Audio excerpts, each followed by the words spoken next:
Hey everyone, welcome back to my channel. So today, I guess we're doing part 2 of the Dubia unboxing slash building humidity chamber.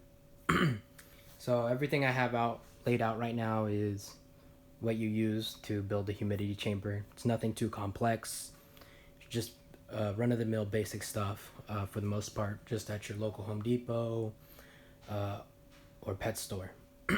Other than that, you would want to use water like I have here. This is just normal rainwater that I've collected. You could also use distilled water, bottled water, reverse osmosis water, stuff like that. And then what I have here is the Exoterra jungle moss. Um, this is what we're going to be putting on the bottom of the tub here, the humidity chamber. And then I have some other sphagnum moss from one of the plants that I transplanted. I usually like to keep this just to put this on the bottom because this can actually sprout new sphagnum moss. So it's always fun to have that. Then we have here just a basic pot. I got this with the shipment, and we're going to use that to outline the top so we can just put the plant in, a pen, scissors, and a bag of perlite from Home Depot. I don't actually use this in the plants. I just use this for the humidity chambers because I don't really trust it because it's Miracle-Gro.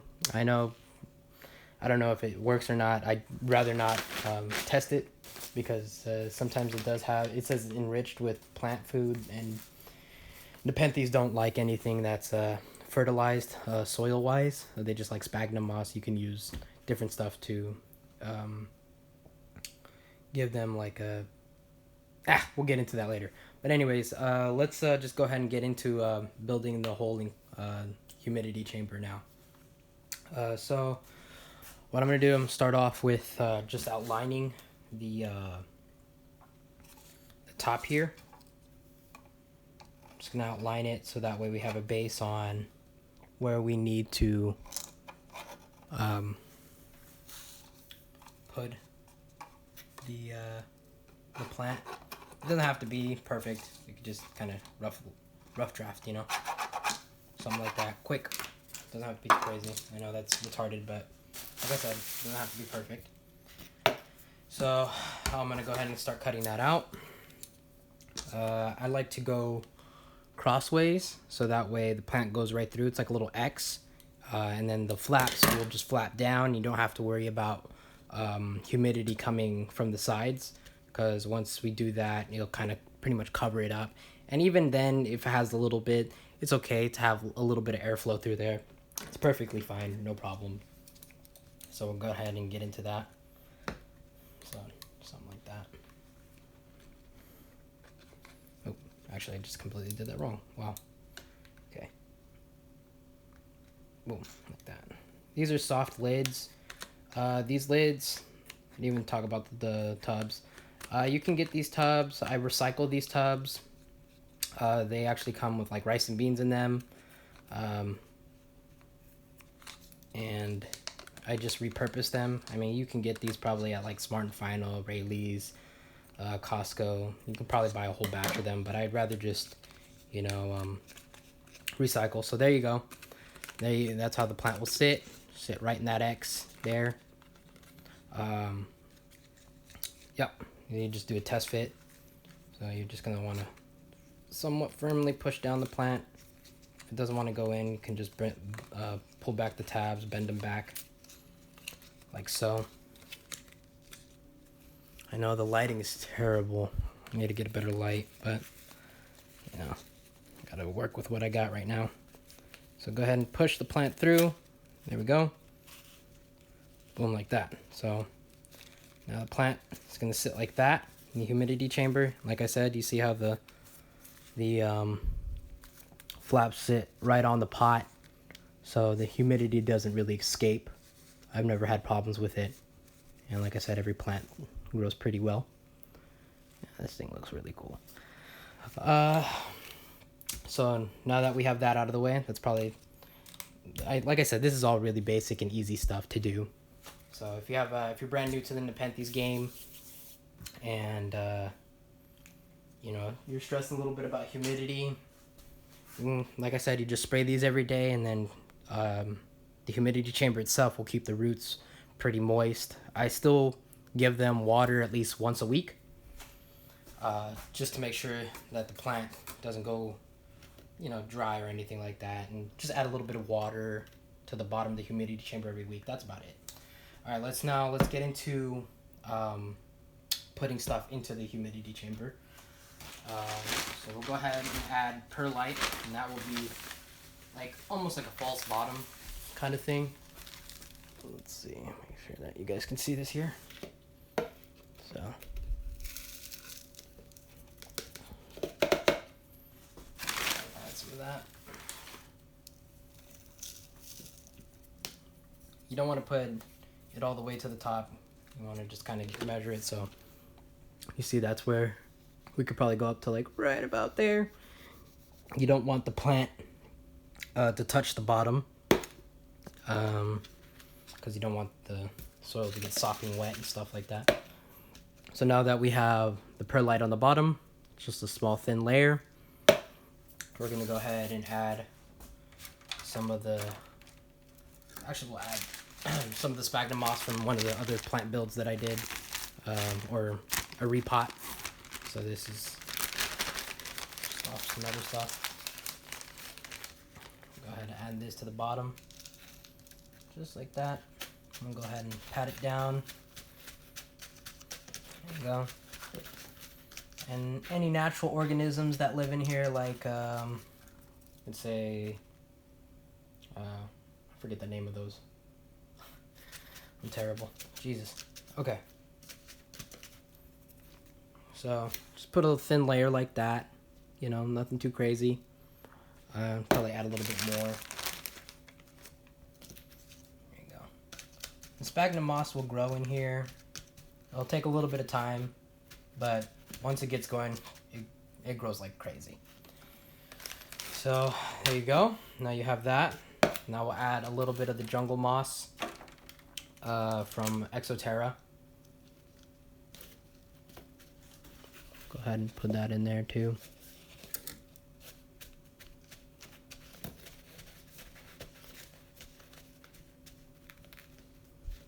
There we go. Let's see. You can't even see it because the light's so terrible, but yeah. That's how you want it. So now you have it just sitting there.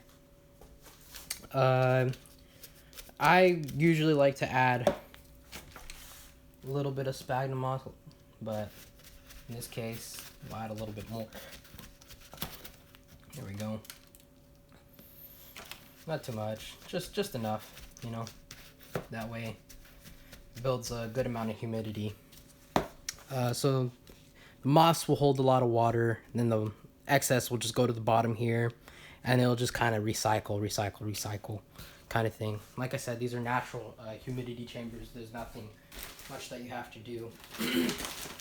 I am going to add one extra thing, and it would be some wood bark.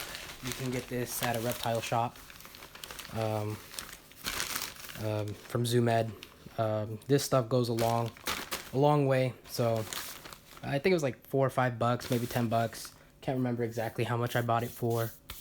But we're gonna go ahead and add this to the top, so that way, you know, when the sphagnum moss starts to grow, it can somewhat grow in a controlled manner. And like I said, it's gonna become like its own little ecosystem in here. So all the stuff, like little eggs and stuff that are in the sphagnum moss, will just start appearing in here.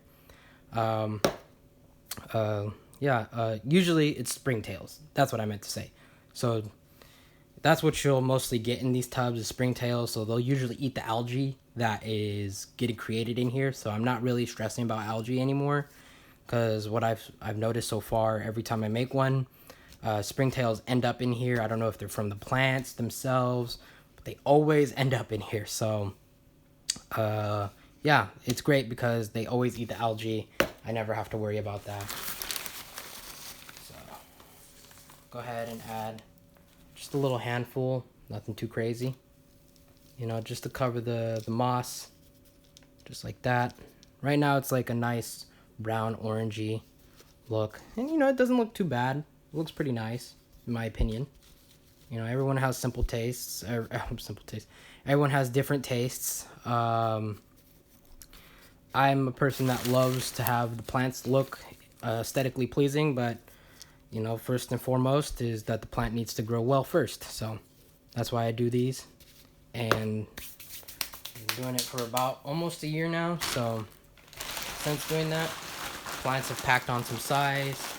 Everything looks really great with them. So I haven't seen it too much in the hobby. I talked to other growers, and you know, they were like, what? I never even heard of something like that. So, you know, now I'm sharing it with you guys, so you guys can do this for your plants. You don't have to.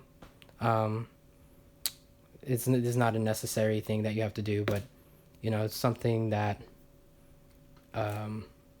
definitely helps out the plant, in my opinion. All right, so now that we have everything based out and layered, I'm gonna go ahead and take some of this water here. This is, like I said, just normal distilled rainwater. I'm gonna go ahead and just water the bottom. Just like that. You don't wanna get it completely drenched, but just enough that you could see like water through the sides. Just like that. Just let that run for a second. Kind of let it do its thing. Like I said, just like a couple months, you'll have full-blown Sphagnum Moss in here. It'll look pretty cool.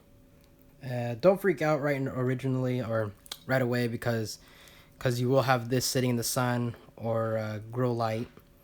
It will create somewhat of algae on the bottom. It's not going to hurt the plant. The plant doesn't even touch the bottom. So once that's all said and done, go ahead and kind of just look at it. You know, water's there. Water's obviously on the bottom. You can kind of somewhat see that. Probably not because the lighting is completely trash. But yeah. So now that we have the wood all nice and wet, go ahead and add actually a little bit more. You know, I like using this thing because it's pretty precise when it comes to the plants, just hitting the roots. We'll just use the spray bottle. Just got a normal spray bottle here. It's also with rainwater. Just gonna hit it.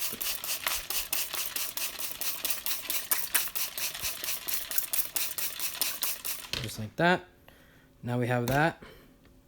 You're gonna go ahead, put the plant on top there. You're gonna seal it up. There we go.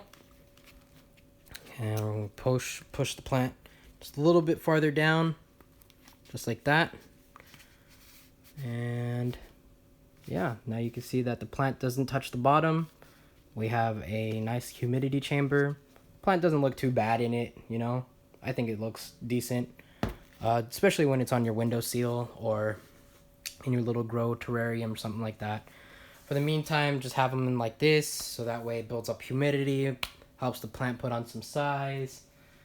Every day, give them a little spritz, something like that. You know, once that, you know, gets its first leaf drop and stuff, I'll keep everyone updated on this little plant, the humidity chamber, what's growing inside the humidity chamber. But yeah, that's practically how you do it.